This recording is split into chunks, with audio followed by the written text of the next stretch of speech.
Hey, Coach, can you hear me okay? Yeah, I got you, X. Awesome. We're going to go ahead and get started with questions. Alex Brasky will have our first question. Okay.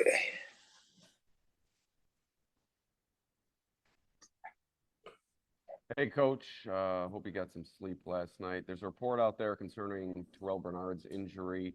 Can you update the significance of his pectoral injury and perhaps provide a timeline for his return? Yeah, Alex. Unfortunately, he's going to be out multiple weeks. We're talking about, whether or not it's an IR conducive type of situation or not. So I know we're aware of the report. I'm aware of the report, and we still got some, internal conversations that we have to have yet to determine if it's going to end up in IR or not. How about Taron Johnson? He was not placed on IR leading into the game on Thursday. Is there any update on maybe a timeline for his return? Right. So we're hoping it's a good thing that it's that he's not, that we deemed it not necessary to put him on IR. It is important though to continue to take it one day and 1 week at a time, just because the injury is still new, and but our hope is it's actually will be prior to that 4 weeks, that would normally garner the IR designation there. So we'll just take it one day at a time. And I know you were asked about it last night. Could you once again touch on Jamarcus Ingram's performance? The UB guys really performing for you this season, and maybe touch on that as well. And what has led you to bring in so many UB guys, and your perspective on their rise this season? Yeah, again, really cool.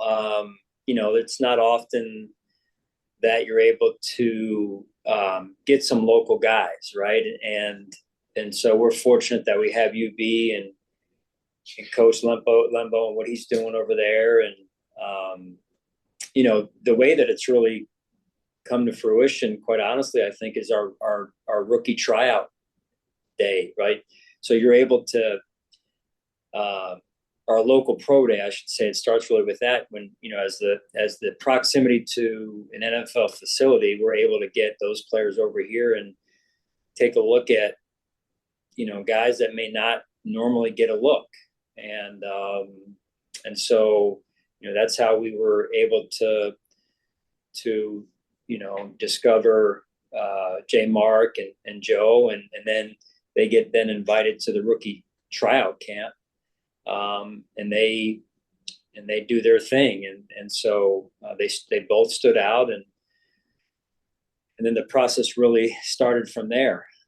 J Mark now in year 3, I believe it is, and Joe in year 1. So, but again, the DNA of those two, albeit we've only been around Joe for a shorter amount of time, but he seems to have the same or similar DNA to J Mark. And hey, I'm just trying to do my job. I'm trying to grow and get better every day, and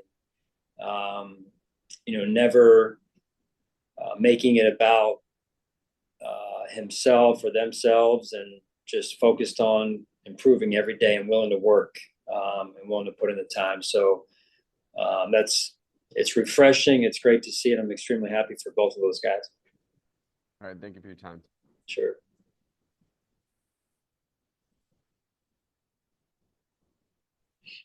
Hi, Sean. John Worrell. John. Can you speak to the efficiency of that win? Yeah,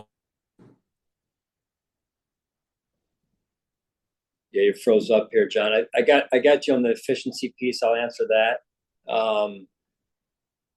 Yeah, I thought our team really went down there, was focused on themselves in terms of, yes, respecting the opponent, for sure, really good opponent, yet also really focusing in on the things we could control and improving our game. And that was led by Josh and his leadership, of course. And I thought all 3 phases really factored into the win, and played really just good sound physical football. And so those are things we can look to build on as we move forward here. Yeah, that's just my follow-up. How encouraging is that to see that in week 2? Well, it is encouraging and important. And again, it goes back to the leadership on our football team. And then guys doing it by example, right? Getting off to a good start with that. I thought the defense was extremely physical. Our run game was extremely physical. Our wide receivers are blocking. We're starting to understand and get into good pad level positions, which is, again, fundamentally what you're trying to build early in the year. We are, with more room for improvement moving forward, of course. It's just so important to groove those key essentials to being a good, strong, fundamentally sound football team early on. Thanks, Sean. Sure.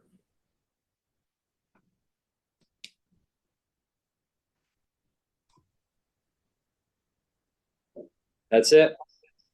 Pat, Everyone else is asleep. Pat, it's on you. Oh, okay. Thank you.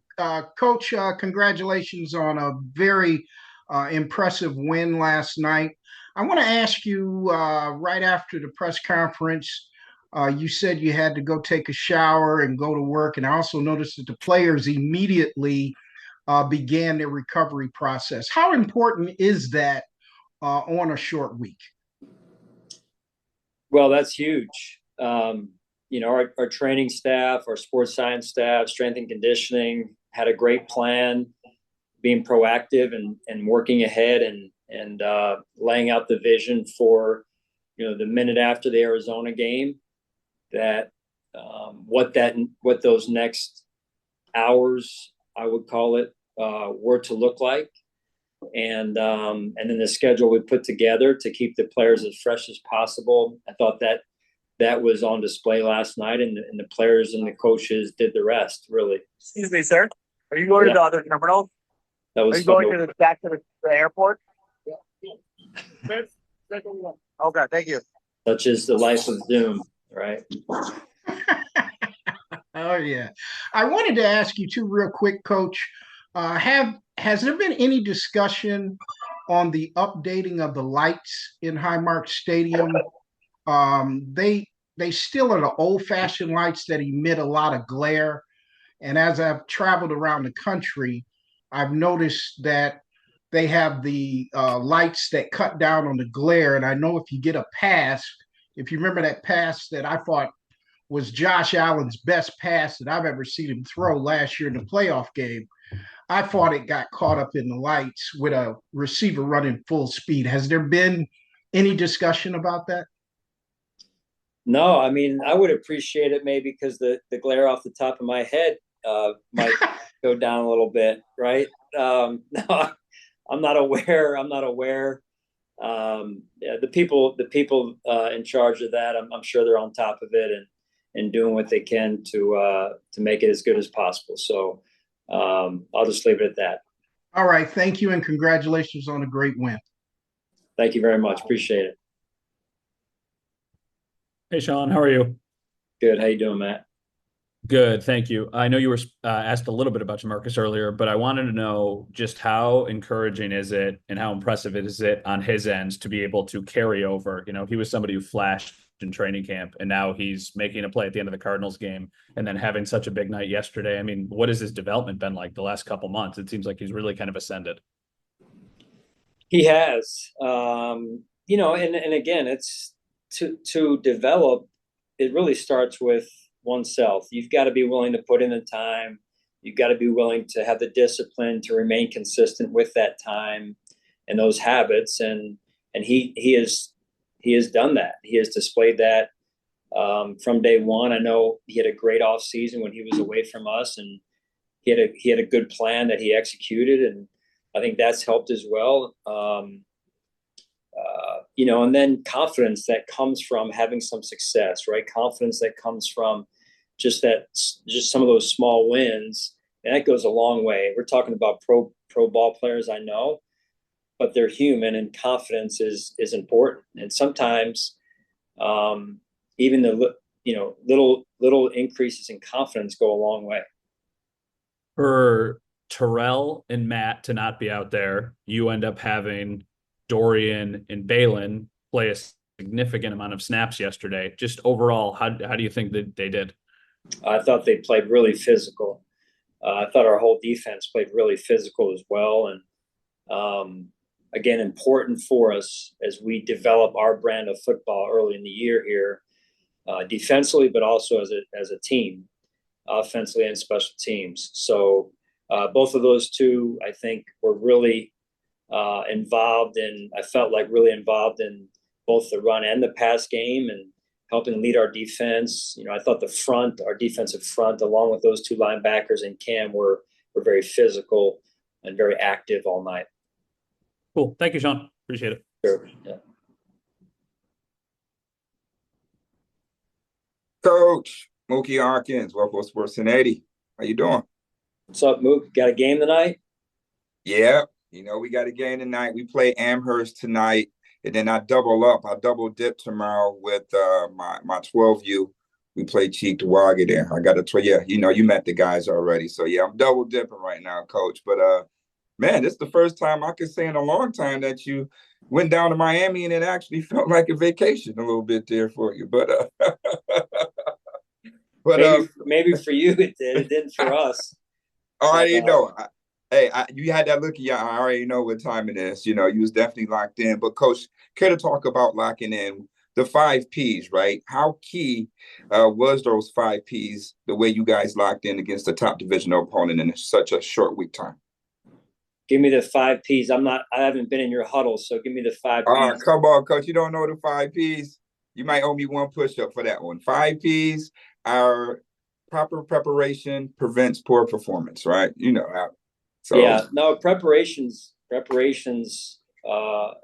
It's got to start with preparation. That's where one gets their confidence from, or a lot of it, right? So it's a great feeling when you're standing there getting ready to kick it off, when you've put the time in, as opposed to the other way around, when that little birdie on your shoulder is saying, hey, I didn't prepare, I didn't do everything that I should have done in the days and minutes leading up to a game. So a lot of value in that preparation and that confidence that comes from it. Absolutely. And how impressed were you by all 3 coordinators play calling out there? Yeah, strong night for the coaching staff. Again, on a short week. And those guys, a lot of people don't see that. We're in the hotel, and I know all 3 of those guys were still grinding the film on their own in the meeting rooms in the dark hours of the night and the early hours of the morning to get themselves ready to go, to put the players in a good position. And I thought they did that. Absolutely. One more, Coach. What teaching points do you really take from this victory, and what would you like to see more of? I think, there's a lot we can take from it. There's a lot we need to work on yet. The season is still early. I think we have to continue to find players to step up, and with the injuries that we have incurred to this point, that has to continue. And then when those players are put into roles that, the players that were primary backups are put into starting roles, who then takes their spot as primary special teams players, right? So there's a domino effect to that. So we have to continue to churn that and get that preparation and that understanding of what we're trying to do and how we're trying to get it done. Absolutely, Coach. Congrats on the win. See you this week. All right, man. Good luck this weekend. Thanks. Hi, Sean. Hearing you talk about Jamarcus earlier and the process early on for some of the tryout players, undrafted players, over time, you really get to understand their habits and their work ethic and all that. But in that short window, like a tryout or a short summer or spring, what do you see from players that stands out to get you to give them that opportunity?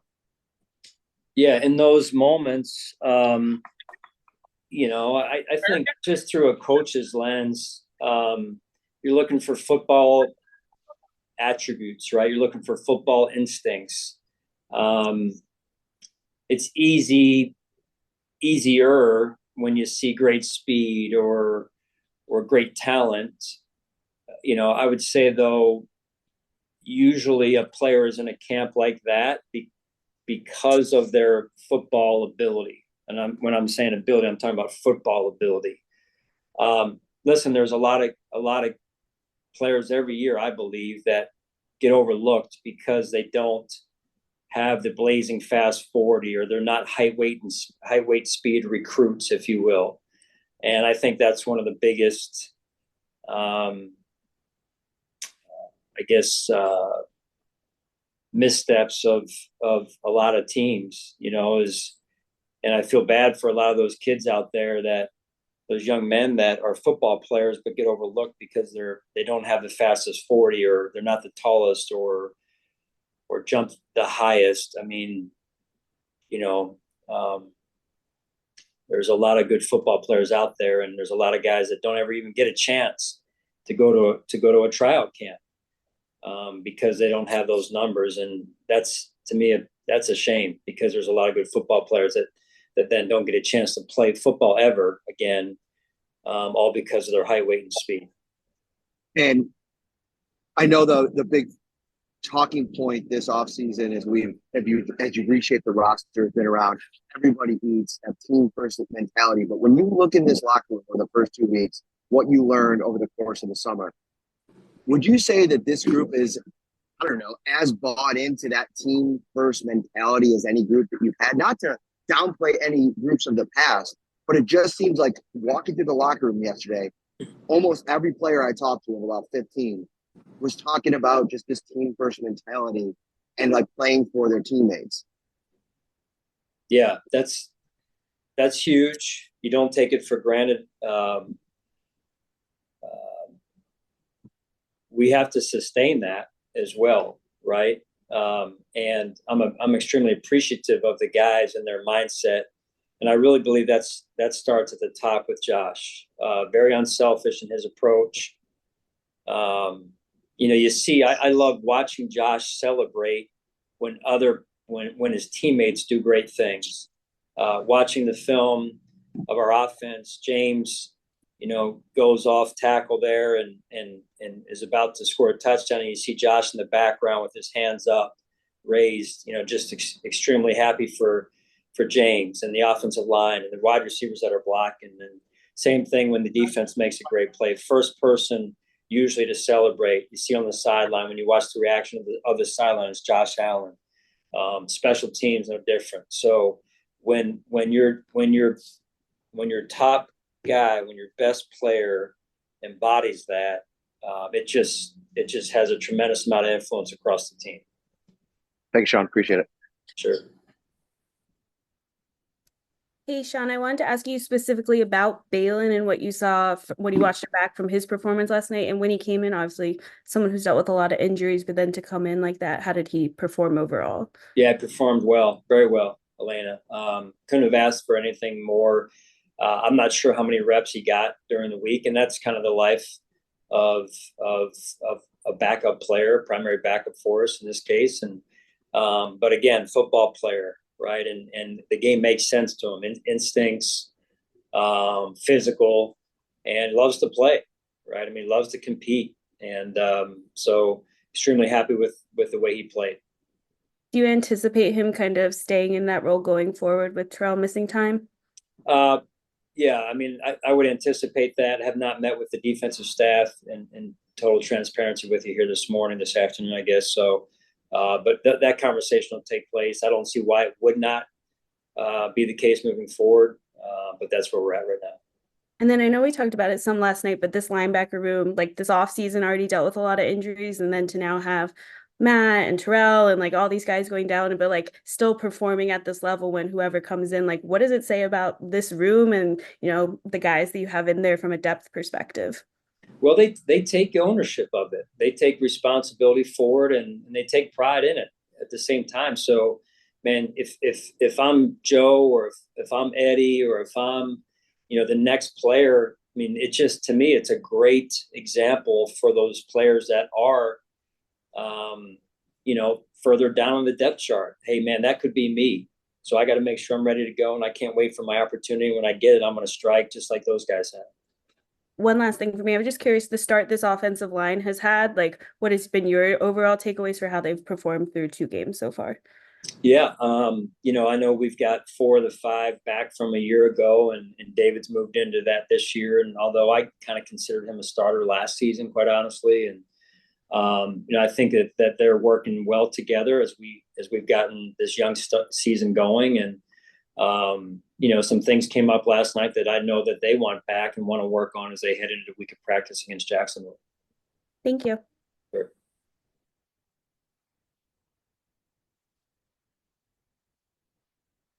Hey, Sean. It seemed like your defense was in the right position a lot last night after maybe the first couple of drives. Is that in-game adjustments? Is that just a matter of settling in? Yeah, I mean, I think most of it's settling in. I thought Bobby and the defensive staff did a great job on the sideline with the adjustments in between series, if you will, and then again at halftime. When you go against an offense like that, they're so fast, it's unique. And so there is an adjustment just from a human physical standpoint, Nick. And so I think that's a lot of what you saw last night. And then the physicality took over from there. Do you think that that's kind of what led to Balin kind of getting into his groove? He's a pretty instinctual player, but when you get thrown right in there, it's probably hard to play as fast as you want to right away. Yeah, the speed's different. The processing of that is a little bit different. But again, really pleased with how Balin handled it. And really, he went in there and did his job. He kept the game simple, executed his assignments, and you felt the kind of the repercussions of that. So it was good to watch and fun to see. And then lastly, how have you seen Josh progress at the line of scrimmage over the years? I think it's second week in a row. He kind of made a check or saw something, and it ended up being a touchdown. Yeah, it starts with his preparation. 2 really good, consistent, albeit a short week in this past week. 2 really good weeks of preparation. Josh understanding the necessary parts of the defense that he's going to go against and how that defense may change in different areas of the field. And then I think a play that doesn't probably get talked about that is really important is, I believe it was first drive. I think it was a bootleg, play action there, and didn't have what he wanted, and he threw the ball away.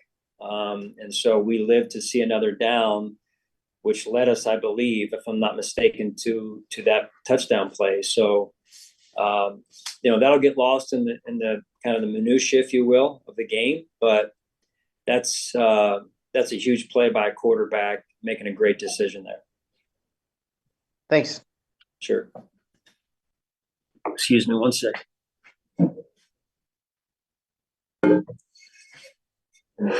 All right. Keep rolling. Good afternoon, Sean. George Radney, Challenger Community News. Good afternoon to you. Good afternoon. How you doing? Good, doing well. A couple questions for you. With the linebacker position, one thing I noticed already, there were only 2 300-yard passers this past Sunday, and you're seeing more and more teams going to the running game. Do you see the position of the Mike, the middle linebacker, going back to taller guys, to bigger guys in that position? Due to now you see more and more teams focusing on the run? It's a great question, George. I'm not sure. We'll have to see, how the game continues to evolve. It seems to be cyclical, right? Yes. Like maybe it's starting to go back a little bit to some of the run game, and I think part of it is there's so many teams playing split safety defense, trying to take away big plays and manage that end of the game that. Maybe some people are now leaning a little bit more towards the run again. Yeah, going back to my style of play. This is my type of game now. It's finally coming back. That's your style, George? Yeah, that run the ball. Yes, indeed. Yes, Love indeed. We're getting back, getting closer with all this running we're seeing. And hopefully those linebackers will be getting bigger as well, because I think that's going to have to change in order to go back to combating the power runners that we're starting to see come out throughout the league now. Yeah. And my last question for you is Dwayne Carter and Austin Johnson on the defensive line. How would you their play from last night? Well, I was impressed that they handled the reps that they had, at their fingertips there.